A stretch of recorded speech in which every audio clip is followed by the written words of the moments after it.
njagala olabeka video kano abaana b'enkyukakyuka abasinga mwakatambuza era kali ku pages zammwe mpitirivu wabula nze njagala nkutwaleko deep into the political walls nkulage butya General Museveni wabadde akikola bwabadde azannya game eno eya psychology bwabadde agifunamu na butya bwe tubadde tumuyamba okumukuumirawo.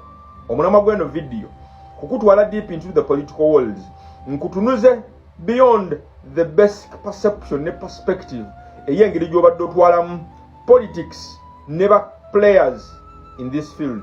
Njagala ompulirize bulungi.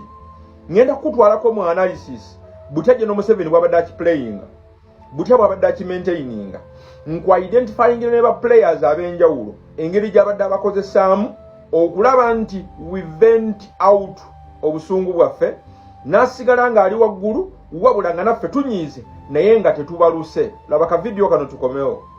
NRM maybe doesn't even know itself. You have a serious problem of move around this city. This Kampala and Wakiso districts surrounding it, they produce 65% of Uganda's GDP, 75% of total tax receipts.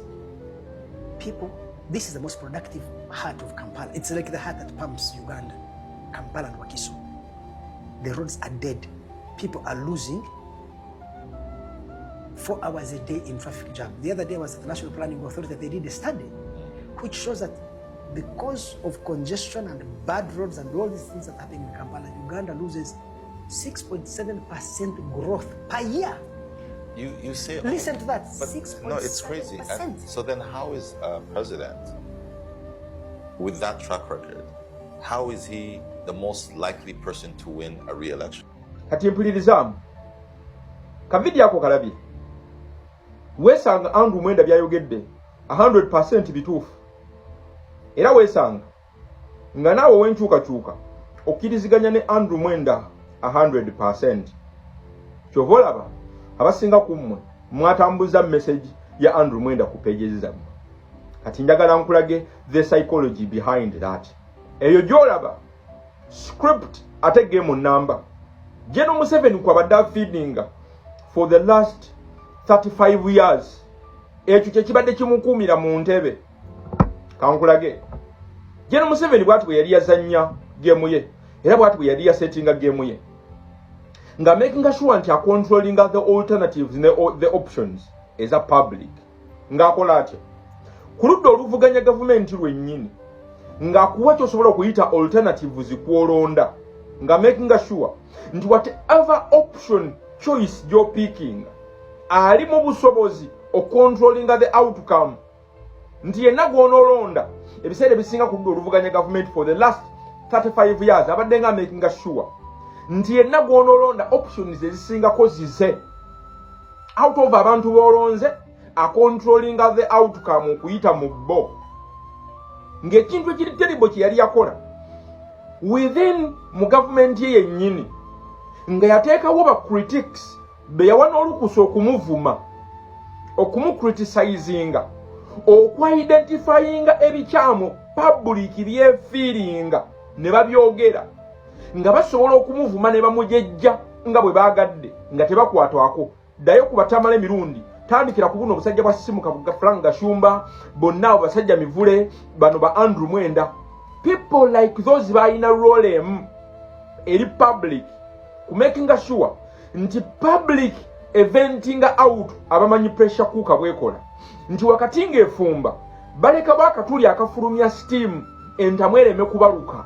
Kati abantu nga bano General Museveni yali bateeka mu public kola ekintu kimu ku making sure nti public eluzinga obusungu ebuluzinga etya nti gwe bw'owuliriza omuntu nga Andrew Mwenda ng'ayogedde ng'ebyo byava okwogera weteeka mu kifaananyi nti waliwo akwogeredde n'okuulinga n'okkakkana n'otabaluka nga bw'olaba pressure kuuka bwekola nti General Museveni yateekawo abantu ng'ekigendererwa kiri kimu to cool the public, to still the public's anger.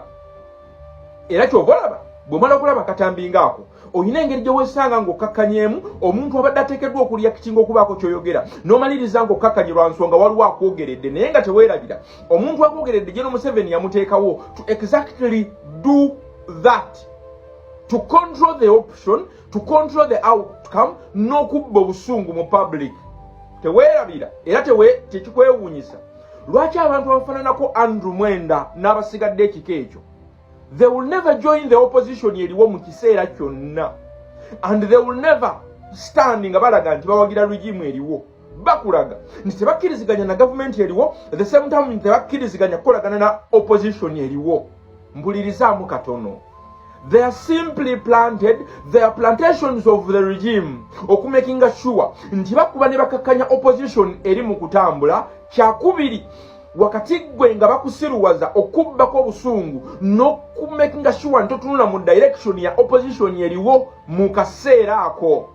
They would loudly tell you they completely don't disagree with Museveni. Niti basobola kukolagana na Kyagulanyi. They completely don't disagree with they completely disagree with General Museveni. Niti basobola kukolagana na Dr. Kizza Besigye. Tebasobola kusimba mabega wa opposition ebeerawo. The same time bakulaga tebakolagana na regime. People of such a character bibeera bisimbe plantations za regime nga zirina eyimwemu kubbako busungu. Era bamaliriza bakulaze nti waddenga ebintu biri bwe bityo, General Museveni akyasigadde nga ye option. Bwe nkuzzaako ku opposition babadde bakola ekintu kyekimu nti out of the many candidates bobadde oyina ku ludda oluvuganya government, 95% of them zibadde plantations za regime nga they control the outcome, ne bacontrollinga options, ne bacontrollinga alternatives, nti bagenza okumaliriza nga bw'oba tonna breakinga the allure of fascism, kuba ekyo bakiyita facile democracy, regime ebeerawo weekutega abantu ab'okulondako nga options zonna z'olonda zaayo zigikolera esigala mu comfort. No wonder teri yo revolution yonna etandika until that type of a revolution breaks the allure of feudal or facile democracy. Kati ekibadde Uganda for the last 35 years tosobola okuyita facile democracy, akakokolo ka democracy, nti nezobadde otwalanga options ez'okugirako regime zibadde options za state. Labira mu opposition ebaddewo ng'omukulembeze yakajja 2021. Omukulembeze ngenda kumwebazaako ekintu kimwe era njagala nkutunuze ku kino ekintu kyatukoledde nze kyensinga okumwebazaako okwerula ekkubo lya revolution, nti atuyambyeko okubeera akasengejja akabadde kawewula n'okupima ani ddala abadde ku opposition. No wonder olunaku olwaleero osobola okunjulira n'okunkakasa nti abantu bonna abadde ba political players whether ku national table enene ey'obwa president n'abadde ba playingira politics wansi ku bifo by'obwa MP, olunaku olwaleero omanyi ani ali n'abantu ebyaddala nani abadde akolagana ne state. Mbulirizaamu, teri revolution esimbula kigere kyayo kisooka okutuusa ng'emaze okusensula n'okuwenjula n'okumakinga sure nti etereza ground okwawula abatuufu abali ku revolution n'abo zosobola okuyita options regime zeba yakutega. Revolution ye Uganda nina amawulire agasinga okuba amabi ate amalungi at the same time nti yakasimbula ekigere kyayo ekisooka.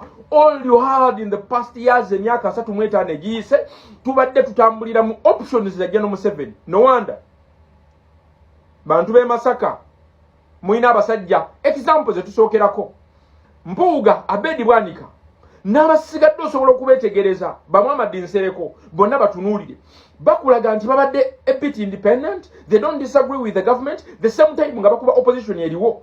These bano bonna babadde plantations of the state nga bamakinga sure General Museveni abadde ali mu comfort zone nga controlling all the narratives until the rise of the person atava mu ssaako ye, omuntu gwe batayina kakwate, omuntu gwe batasobola controllinga, gwe batasobola fuula option yaabwe ku controllinga the outcome of the public, ku controllinga the mentality ne perception and the perspective of the public. Bwe yajja mu political scene, revolution yakatandika. Oli awo wanika engalo olowooza nti biwedde. Mpulirizaamu General Museveni n'abakufaanana. We are simply getting started kubanga ffe revolution yaffe yakatandika. Obadde otukumidde mu kakookolo ka democracy for the last 35 years, 40 years. Ndi wano kutegeeza nti twakatandika butandisi. Akaliro ogenda kawulira kuva ku 2026. Obuyinza nga tubukutte, revolution etandika butandisi, tugenda kweyubula ebyaddala Holland. nabaga Bobi najja kubaleetera obuzibu mutabitegeera. Basajja bange ba poliisi ng'odali wansi.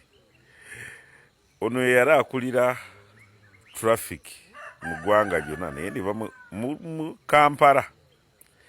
Ne bamugya eno ne bamutwala Kasese ne bamugya Kasese kati bamutwala e Mbale. Oba yakulira ye poliisi region weeyo sibitegeera. Bamuyita n'erinnya lyerabidde. Sooka omuwulirize wansi wano nga bwe bwewuuza n'agamba mujja kwewuzaako ku lw'omuntu omu.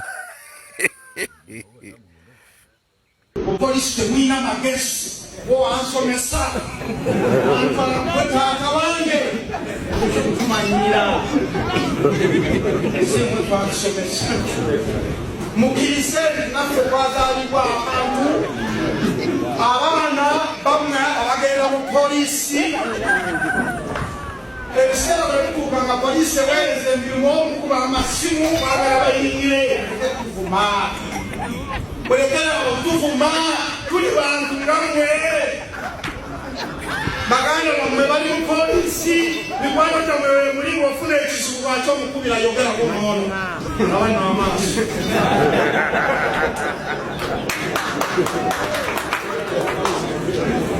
we are tired of impunity and disrespect of the Uganda police force. You can't do this in the American police. You can't do it in Rwanda. You can't do this in the United Kingdom. Why is it in Uganda? You must respect Uganda police force. This is your own institution. It is an institution that is highly respected worldwide in the whole nation.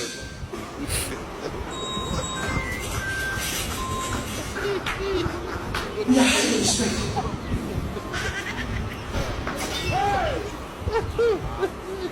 We are highly recognized and respected for your information. Police Jamubola or our Uganda, but if you remember why Uganda, several, but wait to him.